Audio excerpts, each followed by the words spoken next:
the monster created by a man they called Mad is turned loose to strike terror. Frankenstein was released in 1931 and ran roughly 71 minutes.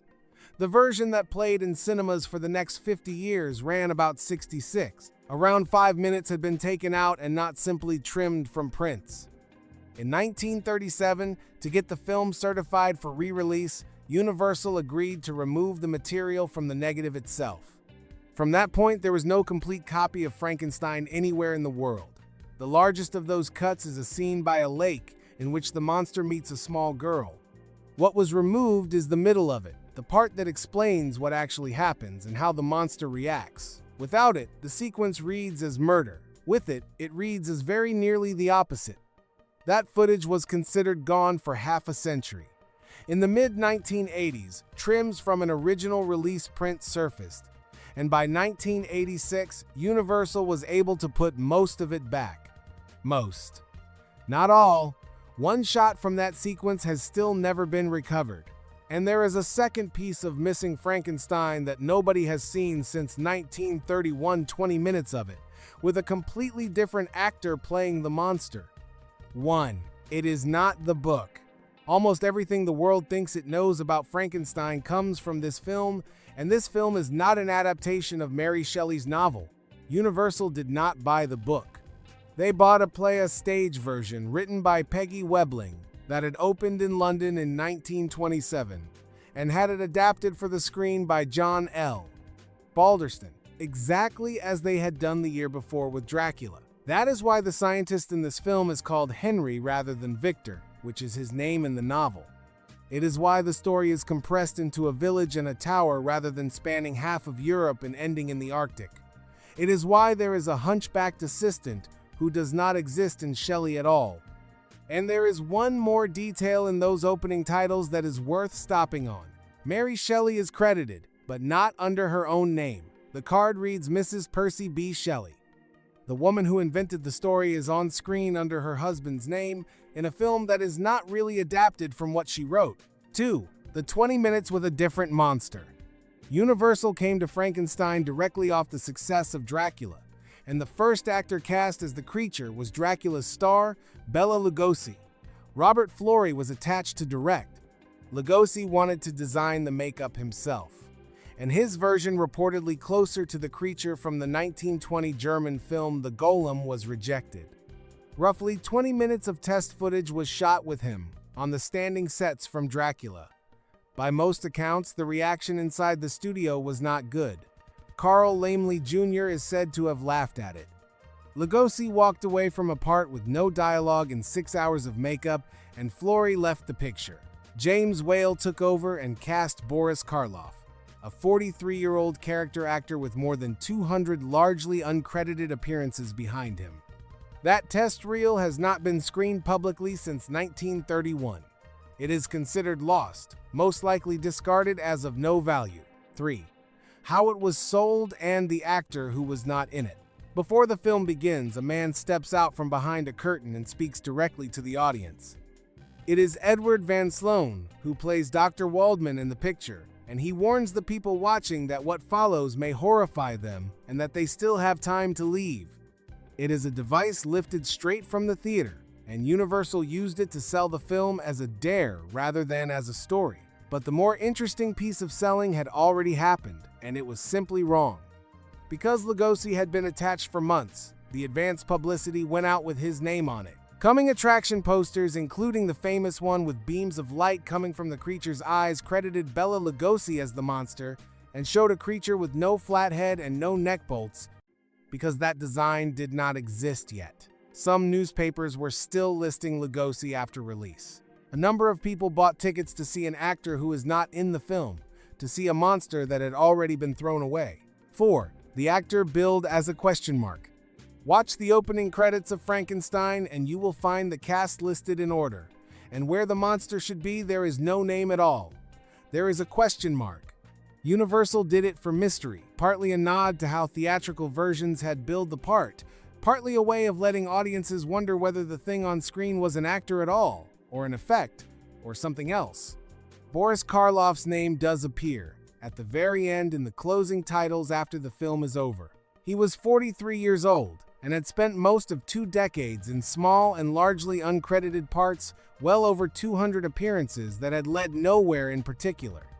Whale had seen him by the studio legend in the Universal Commissary at lunch, and more probably in a Los Angeles stage production called The Criminal Code. Within a few years, the same studio was putting his name above the title in the largest type on the poster. He went into that film as a punctuation mark and came out of it as the most recognizable face in the business. 5. 3.5 hours in the chair. The face that everybody pictures when they hear the word Frankenstein was built every morning, by hand, on a man's head. Jack Pierce, Universal's head of makeup, reshaped Karloff's skull with layers of cotton and collodion into that flat top, covered it in gray-green grease paint with purple shadowing so it would photograph like something recently dug up, and clipped on the staples and the bolts at the neck, which are not bolts holding him together, but electrodes, terminals for charging him. Karloff added to it himself. He built up wax on his eyelids to give the heavy, half-closed look, and he took out a dental bridge on one side so that his cheek would sink. The whole thing took around 3.5 hours to apply and about 2 to remove. He wore an asphalt worker's boots to weigh down the walk. And here is the part that has never been settled. James Whale made sketches of what he wanted the creature to look like, and Pierce executed the design. Who actually invented that face has been argued over for 90 years and will not be resolved now. 6. The scene by the lake. The monster escapes from the tower and wanders into open country, where he comes across a farmer's young daughter playing at the edge of the water. She is throwing flowers in and watching them float. She invites him to join in, and he does. Then the flowers run out. What the censors removed is what he does next, and this is the part that matters, how he reacts to it. In the edited version, the film cuts from the two of them playing straight to her father carrying her through the village. The audience is given no explanation and draws the obvious conclusion. In the complete version, you see a creature with no concept of consequence at all, and you see him understand immediately that something irreversible has happened. He does not flee in triumph. He backs away, distressed. Cutting the scene did not make the film gentler. It removed the only evidence that the monster was innocent. 7. Why it left the negative. 2 separate things happened, years apart, and they are usually collapsed into one. From release in 1931, individual state and city censor boards in America cut prints on their own authority. Kansas banned the film outright, on the grounds that it exhibited cruelty and tended to debase morals. Audiences in different American cities were watching measurably different films. Then in 1937, Universal applied for certification to reissue the picture, and by this point the production code was being enforced strictly, which it had not been in 1931. Correspondence held in the Production Code Administration file records what the studio agreed to.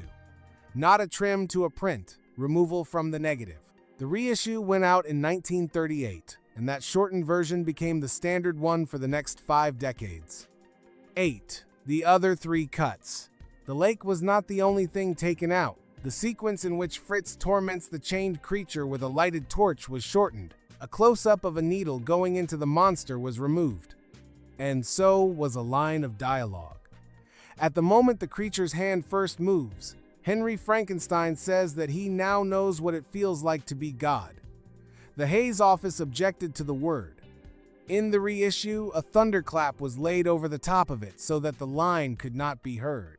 That single line was not fully restored until 1999, 68 years after the film was made, and 13 years after everything else went back in. 9. The countries that said no. This is one of the few films where the word banned is simply accurate. Quebec rejected it in its entirety and offered universal terms. Reframe the whole picture as a dream, or end it at the windmill and make a list of further cuts. It was banned in Northern Ireland, in Sweden and in Italy in 1932, and in Czechoslovakia in 1935, and none of it made any difference commercially. Frankenstein was one of the top box office films of 1932. The New York Times put it on its list of the 10 best films of 1931. a picture that several governments would not allow to be shown and that American censors were cutting city by city, was simultaneously one of the most successful films Universal had ever made. 10. The trims that came back. In the mid-1980s, a cache of the material cut before the reissue was located trims that had been taken off an original release print rather than destroyed with the negative. By 1986, MCA Universal had restored 3 censored segments for the videotape and laserdisc release, bringing the film back up to around 72 minutes. The lake sequence, the torch, the injection. For the first time in roughly 50 years, an audience could watch Frankenstein close to the way it opened in 1931. It is worth being clear about who did this, because the clone channels get it backwards. This was not preservationists prizing the film out of a hostile studio. Universal agreed to the cut in 1937, and Universal paid for the restoration in 1986. The same company removed it and put it back, 50 years apart, under 2 completely different sets of rules about what an audience was allowed to see. 11. What is still missing? 2 things, and both are still open. The New York censor records contain a cutting continuity, a shot-by-shot list of the film exactly as it was submitted in 1931. Set that list against the restored version and one shot does not appear. It is a brief close-up from the lake sequence, and it has never been found. Everything around it came back. That one piece did not. And then there is the test reel.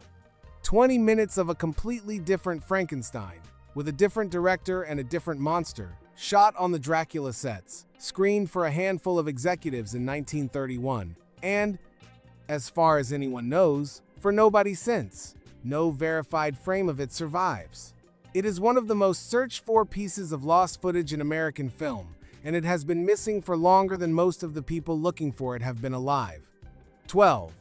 The face that replaced the book. There is a last piece missing from this story, and it is the largest one, because almost nobody notices it is gone.